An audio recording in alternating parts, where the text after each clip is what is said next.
ಪಾಕಿಸ್ತಾನ ಮತ್ತು ನ್ಯೂಜಿಲೆಂಡ್ ನಡುವಿನ ಮೂರನೇ ಓಡಿಐ ಪಂದ್ಯದಲ್ಲಿನ ವಿಚಿತ್ರ ವಿದ್ಯುತ್ ಕಡಿತದ ಘಟನೆಯ ಬಗ್ಗೆ ಮಾಹಿತಿ ಇಲ್ಲಿದೆ. ಶನಿವಾರ ನಡೆದ ಪಾಕಿಸ್ತಾನ ಮತ್ತು ನ್ಯೂಜಿಲೆಂಡ್ ನಡುವಿನ ಅಂತಿಮ ಓಡಿಐ ಪಂದ್ಯದಲ್ಲಿ ಪಾಕಿಸ್ತಾನದ ಇನ್ನಿಂಗ್ಸ್ನ 39ನೇ ಓವರ್ನಲ್ಲಿ ಫ್ಲಡ್ಲೈಟ್ಗಳು ಇದ್ದಕ್ಕಿದ್ದಂತೆ ಆಫ್ ಆದವು. ಪಾಕಿಸ್ತಾನ 218ರಿಂದ 8 ರನ್ಗಳೊಂದಿಗೆ ಆಟ ಮುಂದುವರಿಸಿದಾಗ ಈ ಘಟನೆ ಸಂಭವಿಸಿತು. ಜಾಕೋಬ್ ಡಫಿ ತಯ್ಯಬ್ ತಾಹಿರ್ಗೆ ಬೌಲಿಂಗ್ ಮಾಡಲು ಬಂದಾಗ ಚೆಂಡು ತಲುಪುತ್ತಿದ್ದಂತೆ ಫ್ಲಡ್ಲೈಟ್ಗಳು ಆಫ್ ಆದವು. ಕತ್ತಲೆಯಲ್ಲಿ ತಾಹಿರ್ ಸಹಜವಾಗಿಯೇ ಹೊರನಡೆದನು. ಆದರೆ ಚೆಂಡು ಸ್ವಲ್ಪದರಲ್ಲೇ ಸ್ಟಂಪ್ಗಳನ್ನು ತಪ್ಪಿಸಿಕೊಂಡು ಬೌಂಡರಿಯತ್ತ ಹೋಯಿತು. ಅಂಪೈರ್ಗಳು ಬೇಗನೆ ನಿಲ್ಲಿಸಲು ಕರೆ ನೀಡಿದರು ಮತ್ತು ಸ್ವಲ್ಪ ವಿಳಂಬದ ನಂತರ ವಿದ್ಯುತ್ ಅನ್ನು ಪುನಃಸ್ಥಾಪಿಸಲಾಯಿತು. ಈ ಘಟನೆ ಸಾಮಾಜಿಕ ಮಾಧ್ಯಮದಲ್ಲಿ ತಕ್ಷಣವೇ ವೈರಲ್ ಆಗಿದ್ದು, ಅಭಿಮಾನಿಗಳು ಆ ಅವಾಸ್ತವಿಕ ಕ್ಷಣದ ತುಣುಕುಗಳನ್ನು ಹಂಚಿಕೊಂಡಿದ್ದಾರೆ.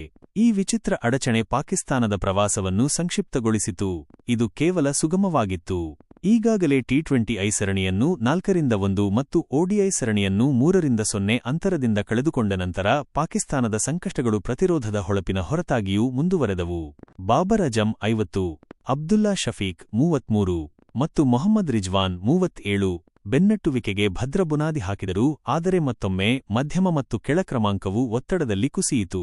ಅದೇ 39ನೇ ಓವರ್ನಲ್ಲಿ ತಯ್ಯಬ್ ತಾಹಿರ್ 33 ರನ್ ಗಳಿಸಿ ಸೀಫರ್ಟ್ಗೆ ಕ್ಯಾಚ್ ನೀಡಿ 265 ರನ್ಗಳನ್ನು ಬೆನ್ನಟ್ಟಿ 221 ರನ್ಗಳಿಗೆ ಆಲೌಟ್ ಆಗುವ ಮೂಲಕ ಪಾಕಿಸ್ತಾನದ ಭವಿಷ್ಯವನ್ನು ಮುದ್ರೆ ಮಾಡಿತು. ಪಂದ್ಯದ ಆರಂಭದಲ್ಲಿ ಇಮಾಮ್ ಉಲ್ ಹಕ್ ಅವರ ಹೆಲ್ಮೆಟ್ ಗ್ರಿಲ್ಗೆ ನೇರ ಎಸೆತ ಬಡಿದ ನಂತರ ಗಾಯಗೊಂಡು ನಿವೃತ್ತರಾದಾಗ ಮತ್ತೊಂದು ನಾಟಕೀಯ ಕ್ಷಣ ಸಂಭವಿಸಿತು. ಇದರಿಂದಾಗಿ ಅವರು ಮೈದಾನದಿಂದ ಹೊರನಡೆದರು. ಈ ಹಿನ್ನಡೆಗಳ ಹೊರತಾಗಿಯೂ ಪಾಕಿಸ್ತಾನವು ಚೇಸ್ನ ಮಧ್ಯದಲ್ಲಿ ನಿಯಂತ್ರಣದಲ್ಲಿತ್ತು. ಬೆನ್ ಸಿಯರ್ಸ್ ಅವರ 5 ವಿಕೆಟ್ಗಳ ಗೊಂಚಲು ಮತ್ತು ಡಫಿಯ ಕ್ಲಚ್ ಬೌಲಿಂಗ್ ಅವರನ್ನು ಮತ್ತೊಮ್ಮೆ ಹಳಿತಪ್ಪಿಸಿತು.